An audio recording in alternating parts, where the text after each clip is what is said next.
It's a scary place to race, and they don't call it the Monster Mile for nothing. It's definitely not a joyride. 400 miles here at this concrete monster. That is, hold your line here. Hold your line.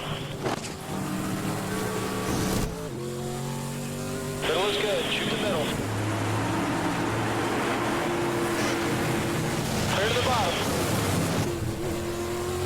You got it. You got it.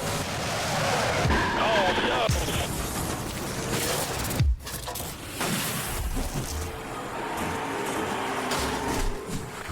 Pretty cool trailer, huh? Well, our story doesn't actually start here, so let's go back to the beginning.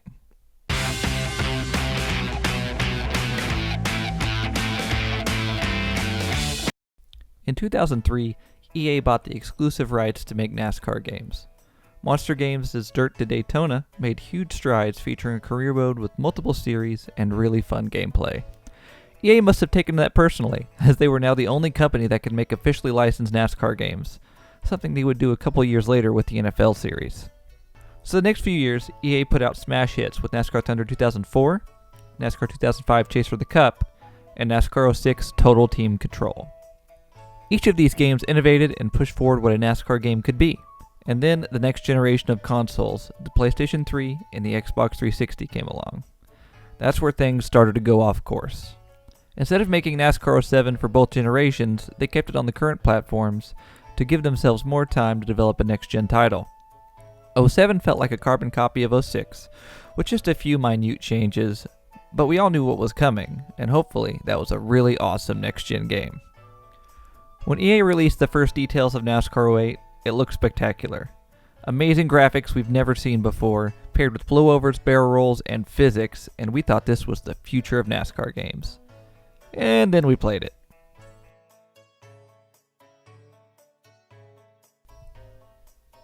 We'll save this one for another day. The year after that, NASCAR 09 looked like a return to form, with an all-new career mode, a paint booth where you could make designs on the computer and import them to the game, and Jeff Gordon leading the way, teaching you how to be a NASCAR champion. It ended up being mediocre with a bunch of online bugs, glitches, and a pretty lackluster AI. But we all thought things would get better the next year. In late 2009, it was over. EA did not renew their exclusive license, and they said they had no plans to release another title. Was this it? Would we ever see another NASCAR console game again? The series lay dormant for a full calendar year.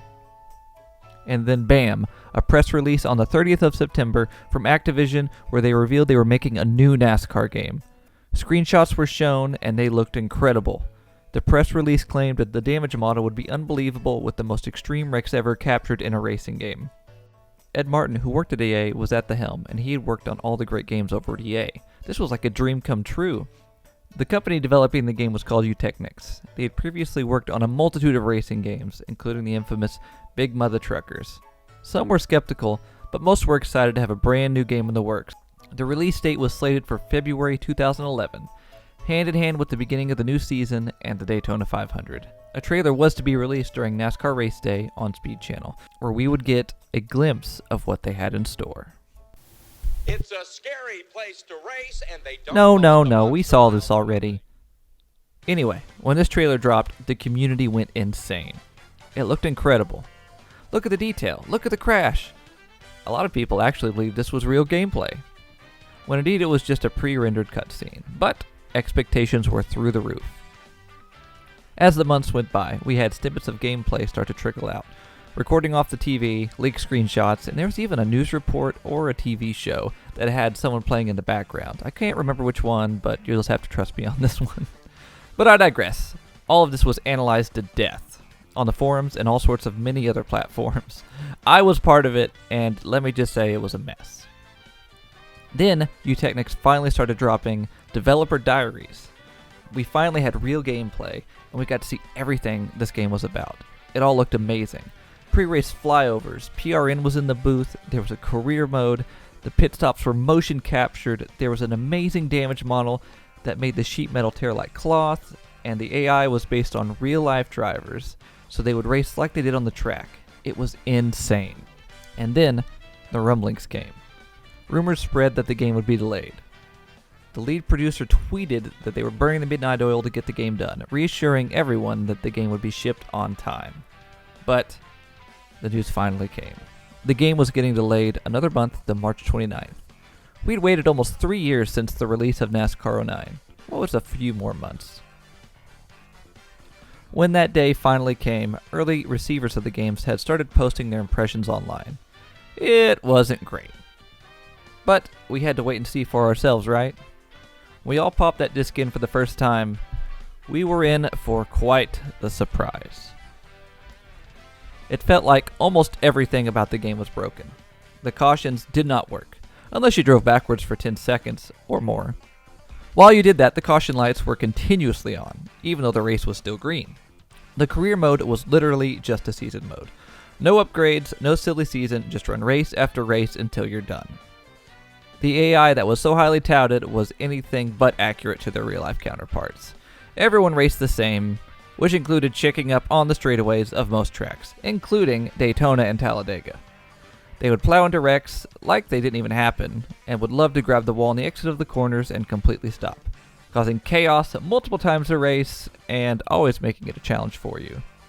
The problem is, they were way too easy. You could dominate almost any race on the hardest difficulty, with the base setup. The career mode was just a slog because of that. The tracks were mediocre at best. Atlanta's bottom groove was just weird. The AI always had problems there causing incidents, and Bristol Turn 4 was a death trap with an extremely tight exit. Sonoma was absolutely horrid with tire barrels everywhere. And probably the most infamous thing of all, Watkins Glen's pit road was flipped, so you pitted on the left side. All the pit boxes had their back ends to the track, so you went right by them down the straightaway. Since the pit stops were motion captured, they could not flip them, and apparently forgot to record a Watkins Glen style pit stop, so they had no other choice to put them on the left side. What an absolute joke. The damage model that was so highly touted as revolutionary was anything but.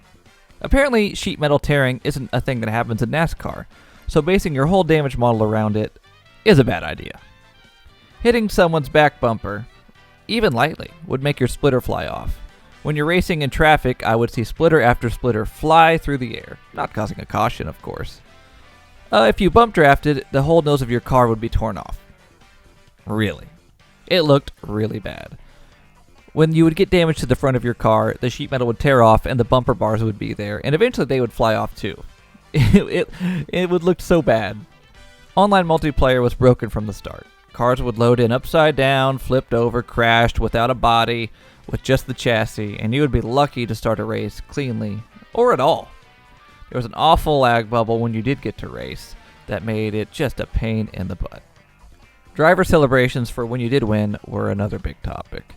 They all had the same pre-canned animation, but that was fine, except for the fact that since they all do the same thing, every single one of them did a backflip. Yeah, I'm serious. Even Bill Elliott would do a backflip. There were a few upsides to the game. The graphics looked great. The photo mode was absolutely awesome and not something we've seen since. And the paint burst worked pretty good when it didn't crash or, not input your designs. As time went along, most of these things were fixed in patches. The multiplayer got better, the cautions were fixed, and only Carl Edwards could do a backflip. But the damage to the community was done. Future games did not do as well, or get the same attention because of how badly this game bombed. Eutechnyx went on to make 3 more games after NASCAR 2011. Each were slightly better, but still not up to the quality that we even expected out of EA. After NASCAR 14, Eutechnyx had the rights taken by another company, and not soon after that, they closed. So what happened? I believe Eutechnyx bit off more than they could chew. Seeing posts from old employees make me truly believe that. One even said, Eutechnyx tried to make a game they were not capable of making. It was a complete nightmare, and then they spent the next 4 years trying to patch that together. They were too ambitious and not fully capable of delivering on their promises, and we were the ones who suffered.